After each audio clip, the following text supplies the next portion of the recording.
Isaiah Bond, Dylan Sampson, two of the young rookies that Andrew Berry went out and got last year. Dylan Sampson had a pretty nice game one time against the Bengals. He caught a lot of footballs, and then we drafted him in fantasy and didn't see none of that again. But that's okay. We're not just saying we're not going to hold that against you.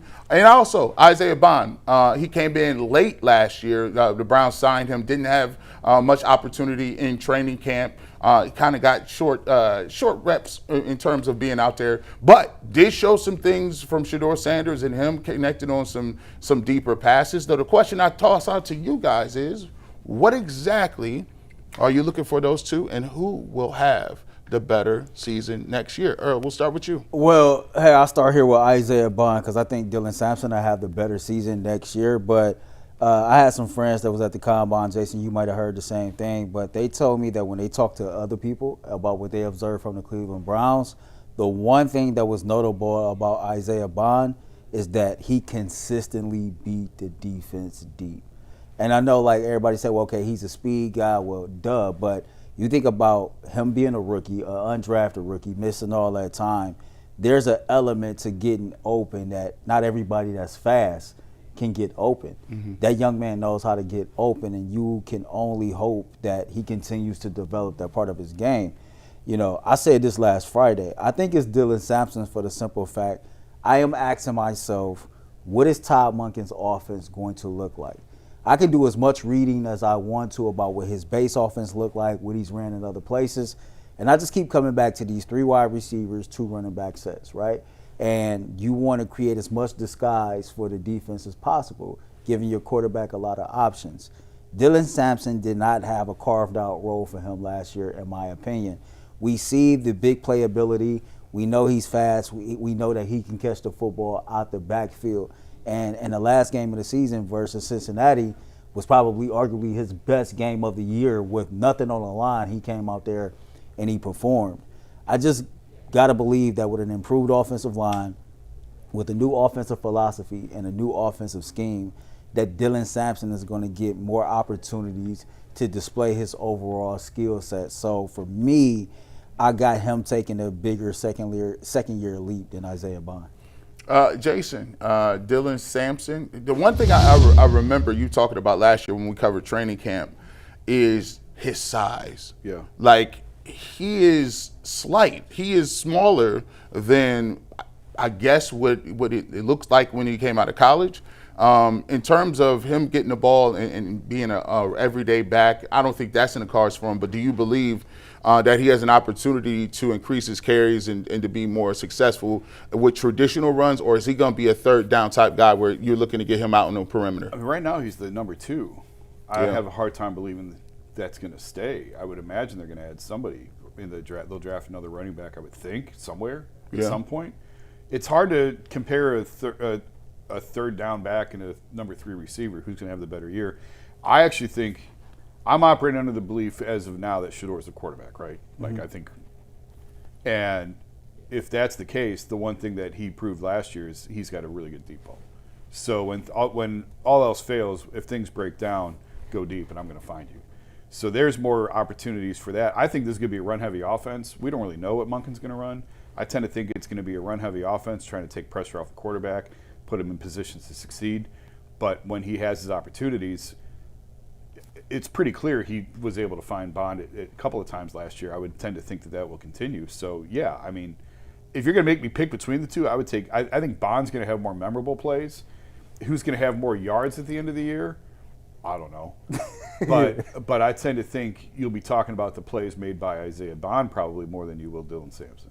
Yeah, this is a – I wouldn't say it was a tough one. I just think that Isaiah Bond has shown me a little more in terms of his big playability. And he showed me that with not having a lot of reps during training camp, no chemistry with the quarterbacks. But the thing I like about Isaiah Bond the most is he has the ability to track the football.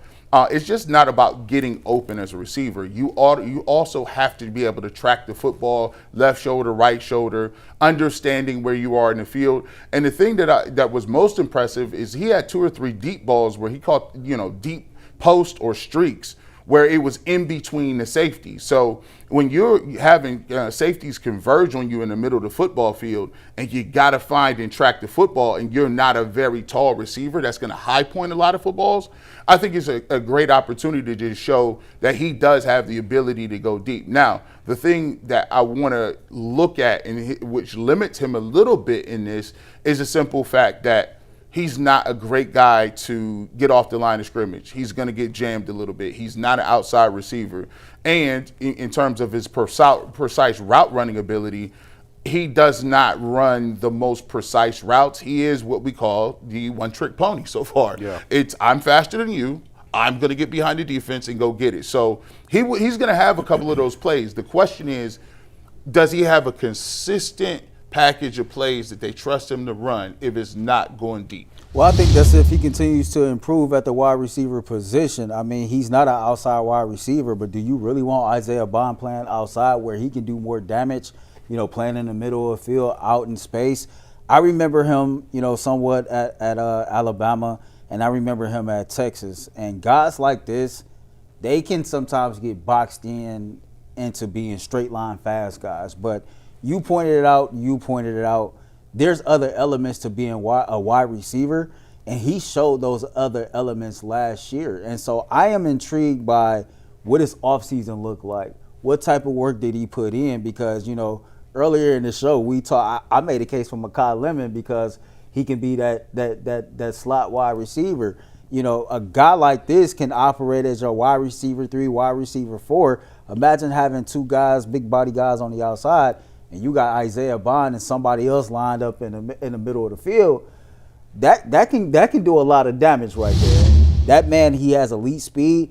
He has the ability to get behind the defense. He knows how to look over both shoulders, how point the football. He has a lot of the components down packed of being a wide receiver.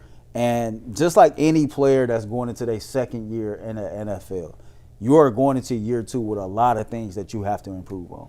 Yeah.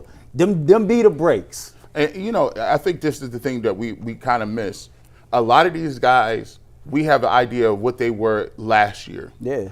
This is a completely new staff. This is a completely new philosophy. So just because the way they used Dylan Sampson last year is not necessarily the way they may use him this year. Isaiah Bond, it goes along with that. So I always said there are going to be players that, take a little bit of a step back based on the offense. And there's going to be some players that you didn't really think much of that are going to get an opportunity, Jason, to actually show what they can do and maybe put it in a different position with what's the new philosophy with Todd Monken.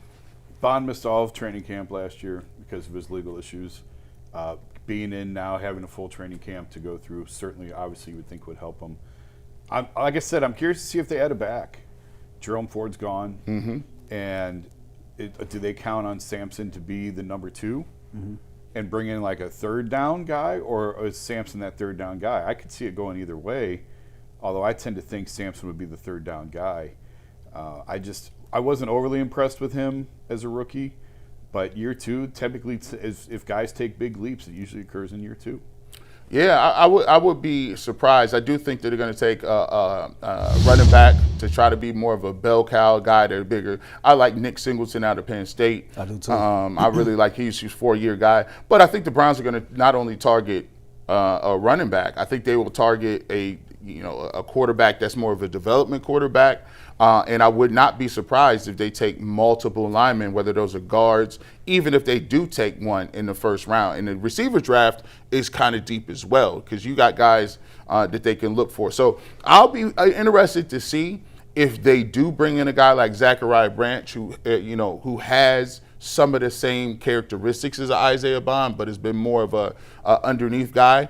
And we'll see what it's going to look like because if they draft these people, they like them, and it's a new regime, so they might have a dogfight on their hands. You got to get another running back in here. I think I seen Raheem Sanders' name on that list, a guy that was a training camp guy, preseason guy who made some noise. And I remember he got an opportunity to play during the season when a lot of our running backs was hurt, and he ran the ball hard. You got to add some depth at that position, though. So it's going to be really, really interesting to see how this NFL draft plays itself out. How many picks do they normally make? correct me if I'm wrong, Jason, Andrew Berry really don't be making too many 7th round, 6th round picks. Those picks is usually traded off. So, it'll be interesting to see how this goes. We will be watching all the above. Draft is coming up. Make sure you're checking out UCSS. Make sure you subscribe to the YouTube channel. Also, make sure, tell everybody about the app, Download the app. WKYC. Make sure you're downloading the chat as well, because that's the biggest part of what we do. Coming up.